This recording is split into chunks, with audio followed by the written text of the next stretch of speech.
What's going on? It's your boy Bowie here, aka the Gelid Glaciologist, aka Mr. Clone Thugs and Harmony, aka the Sub-Scientist. So I'm back with another video talking about Sub-Zero and Janet Cage because I believe this team is extremely strong. Definitely tournament viable.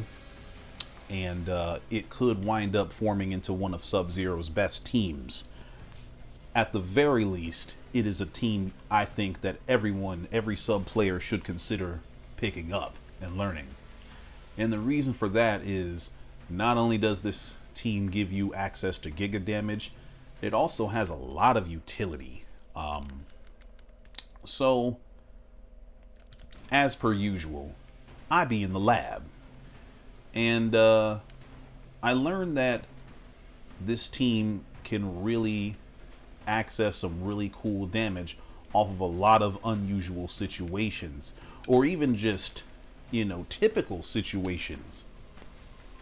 For instance, Sub-Zero has access to the Heavenly Strike scenario off of a goddamn slide. Peep this.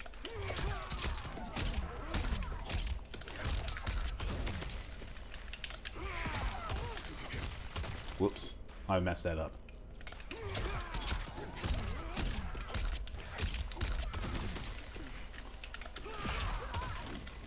There we go.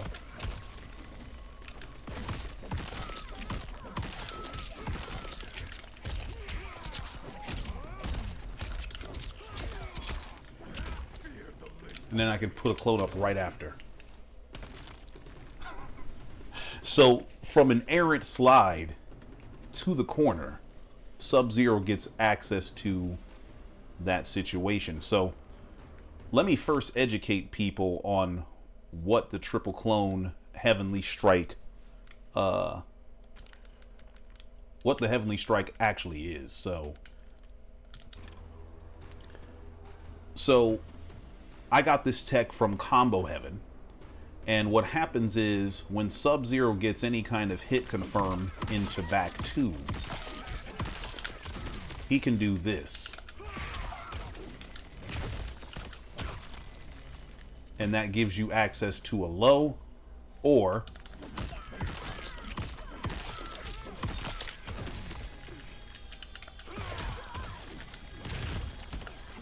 a throw.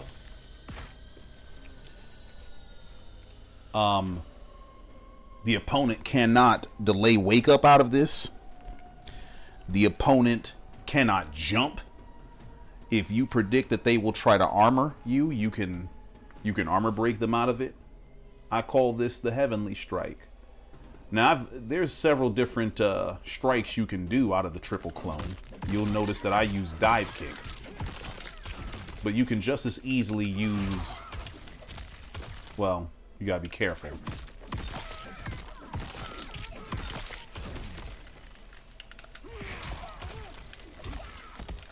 See? So I use jump 2.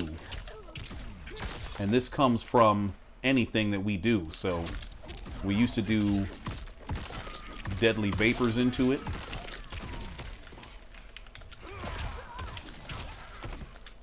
You know what I'm saying? So we used to do that.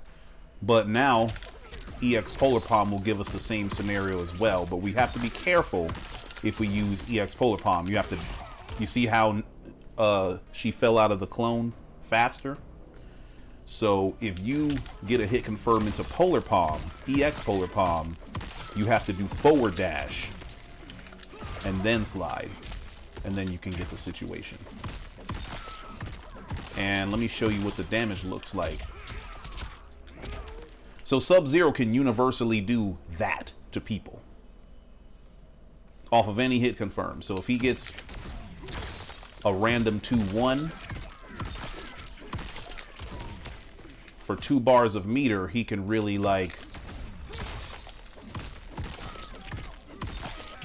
fuck you up. Oh, the forward momentum carries them. Okay, I didn't know that. Now I know.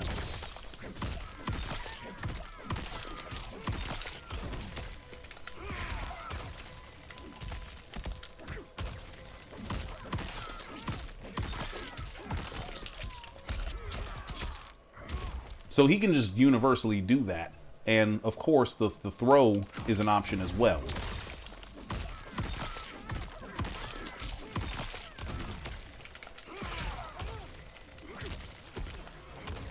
See, the opponent can get thrown into this as well.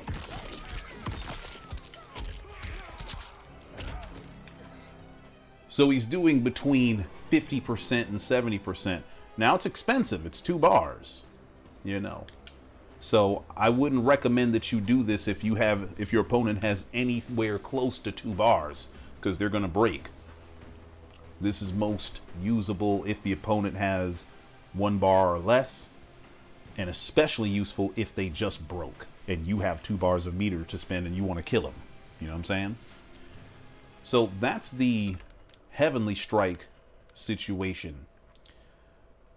I wanted to show that universally first so that people get a better context of what happens. So notice in the mid screen, I had to hit a string, whether it was back 3, 2, 1, 1, 2, forward 1, 2, you know what I'm saying? Anything like that. But Sub-Zero gets access to that same thing from a slide with Janet Cage.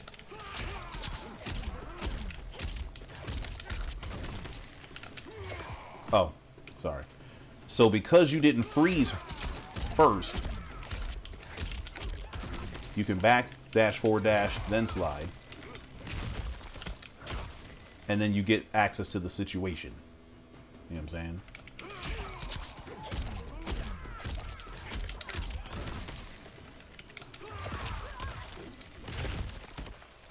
And then the throw works as well.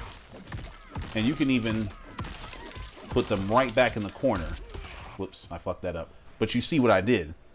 You can put them right back in the corner. Now, other cameos will give you access to a similar scenario.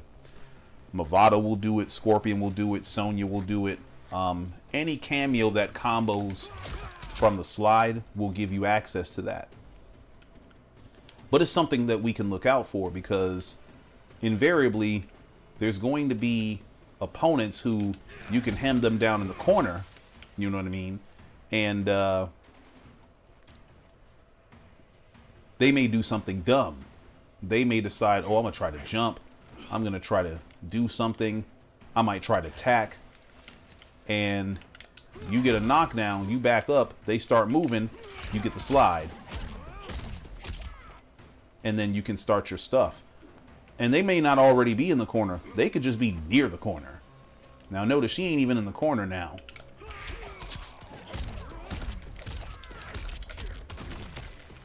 You see that?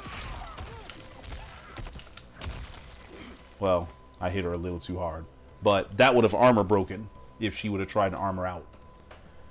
So even when you're near the corner, you can do this. Okay. Now, let's go back to the mid screen. And let's go close. So the reason why I'm showing you Sub-Janet is because Sub-Janet has access to setups that potentially do anywhere from 60 to over 80% damage. And they start from you hitting a combo that already does half-life and then connecting it directly into your Heavenly Strike. So watch. I hope I don't drop it.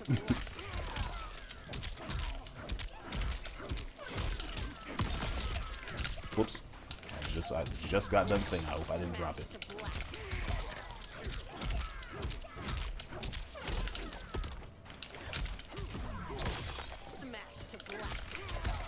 I probably shouldn't have said shit.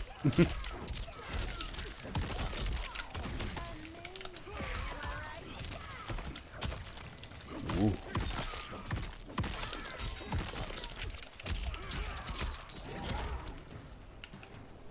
Now, I was a little early on that.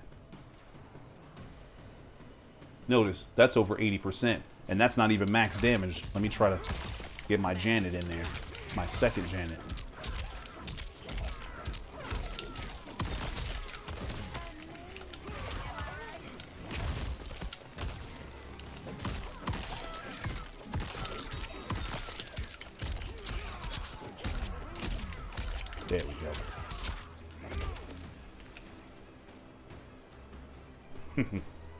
That's not even max damage.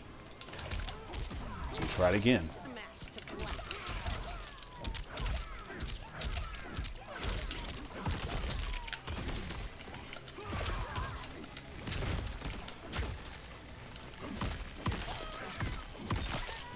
Oh, no, never mind. I can't do that max damage with that team anyway. I have to... Not with that team, but not from mid-screen. I apologize. I gotta save that for when they're in the corner. So anyway, as you saw, the team can do well over 82% damage off of a sequence. And this happens from any hit confirm.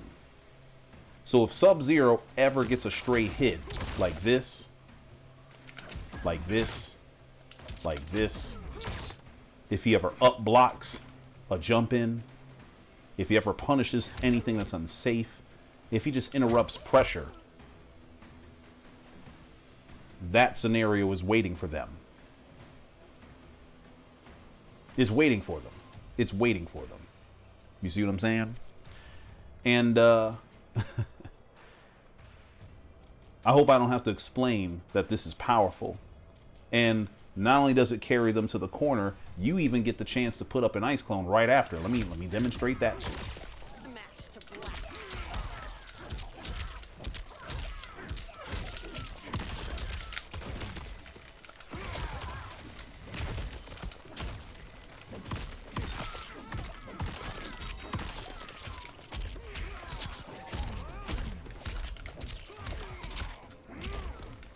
Boom.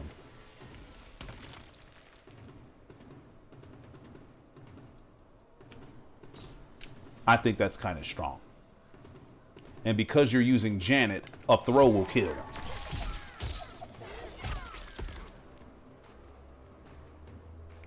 Now, obviously, if you start with something that's not your forward 1-2, you'll do slightly less damage. So you might have to do a throw and then a random hit of some kind. But think about how potent this is. If somebody throws an errant move, now the situation's on. You see what I'm saying? So take Melina, for instance. If she throws a low psi and you read it, ooh, you dumb bitch, you're dead.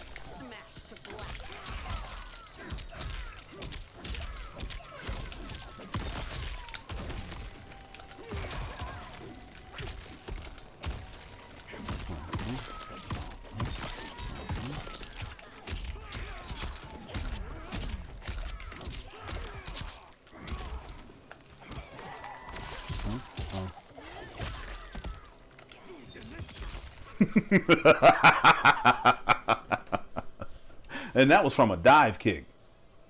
A dive kick led to that. Now, of course, is the opponent always going to get hit with the low? Of course not. You might just get the throw instead. Hold on. So if your opponent is keen on low blocking,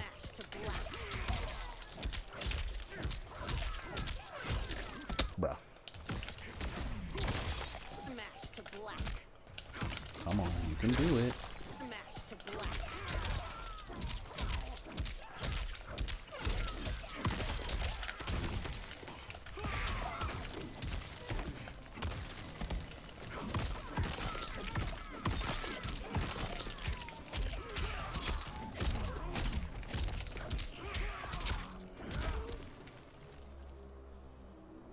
That's still well over 65% damage.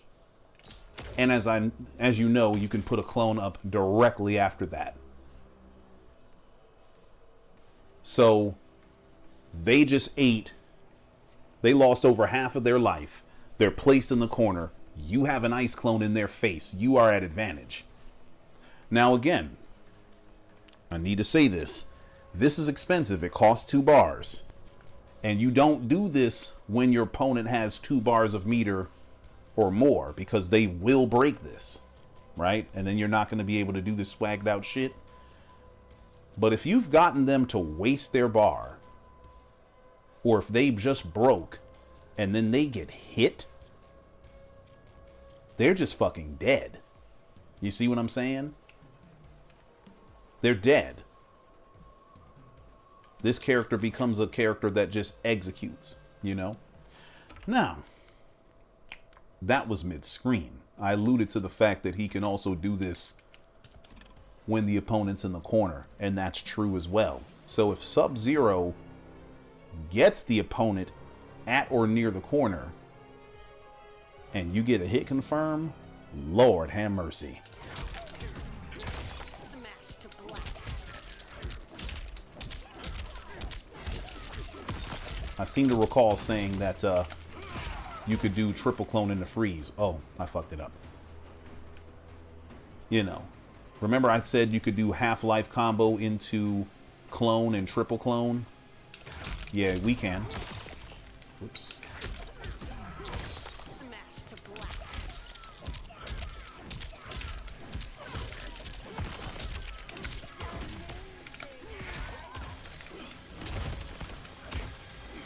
You have enough time to cross over.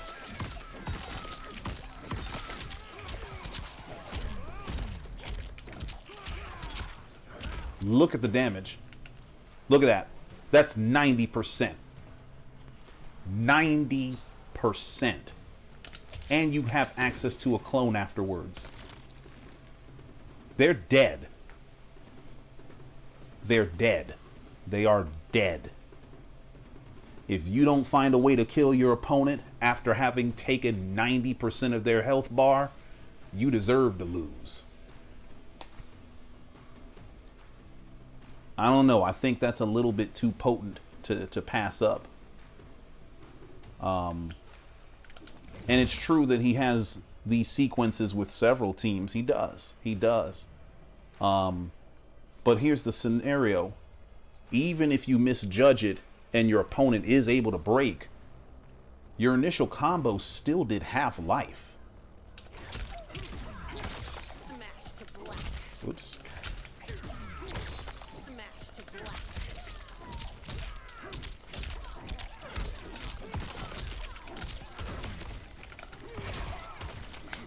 Let's say your opponent doesn't even get frozen. That's still 51%. If they guess right on your 50-50 attempt, it's still half-life. It's still half-life. You see what I'm saying? So in any scenario, even if somehow they don't get hit with the Heavenly Strike, you've still done half life to them. You've taken half of their bar. And you still have access to a clone. Well, maybe not immediately after your triple clone, but they have to be afraid of you. And let me remind you, Janet comes back quick. Smash to black. So after you use her and she's gone or whatever,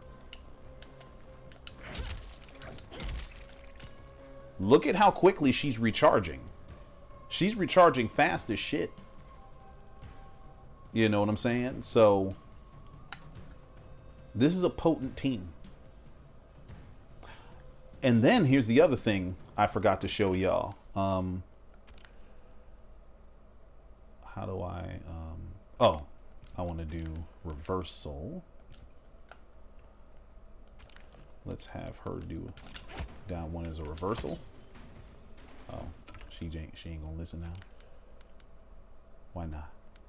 Playback. Oh, reversal. Oh, not random. I'm tripping. There we go. So if you get your opponent to get frozen by an ice clone in the correct scenario, and this doesn't just have to happen mid-screen or in the corner, this can happen mid-screen as well. If you manage to get your opponent frozen by the ice clone and they're grounded, you get access to 44% damage. Well, actually, let me do this mid-screen first. Hold on. Okay. How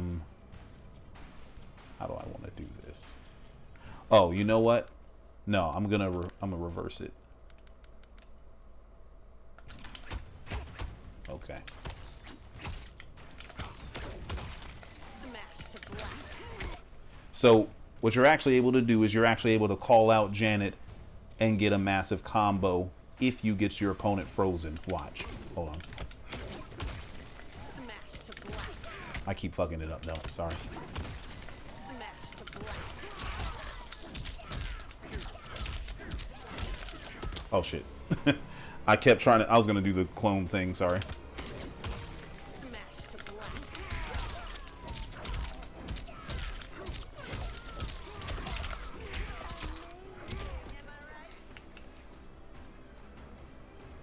That's 42.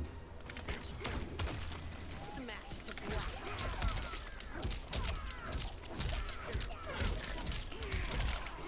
And that's 44.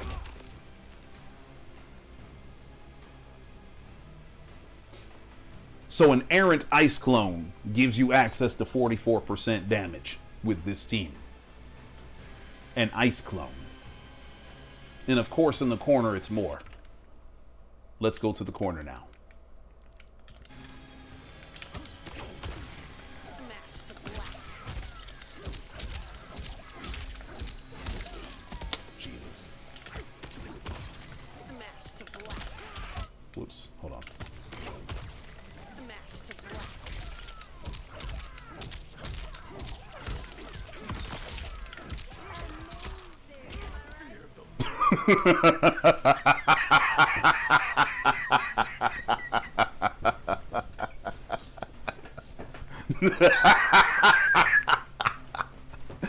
Oh, shit. And look at how quickly Janet done came back so she could do it again. If you have a bar, you can just do this again. So the opponent, if they even get frozen, it's 44% damage for them. Now, I haven't really tested what happens when the opponent gets frozen, like in the air. Like what happens if they like jump in and, you know, shit like that. I'm actually curious about that now. Let me see. How do I... So first, let's do default. Let's do center. Let's not have her block. Let's have her jump forward. How much time do we have? Ooh, that's 138 frames. Hold on. Smash to black. Smash to black. Smash. Smash to black. Shit. How do I... Smash to black. Smash to black. See, because the idea is to get her to, that's something I'll have to lab later. I'll have to lab that later. Or maybe y'all can come up with it. Instead of waiting for me to lab this for you, you can determine what to do. But I'm just trying to show you that this team can get some wild damage off of innocuous situations. And the wild damage leads to other things, or can lead to other things, including corner carry with a clone in their face. You know? So, of course, this has to be combined with gameplay. I gotta go out, test this out in the field against people, and report my findings. But you don't have to wait for me. You can do this as well. All right? Of course, I'm sure people are going to want to know the combo tutorial. So I'll come up with a combo tutorial for the Jento Heavenly Strike. I guess that's what I'll call it. Jento Heavenly Strike. Because Sub-Zero will call out Jento, do a half-life combo, and then connect it into the triple clone for a setup. You know what I'm saying? So I guess that'll be my next video. All right. But with that being said, I hope you thoroughly enjoy. I hope you lab this team, test them out, see what you can find. But with that being said, I'll catch y'all later. Stay froze.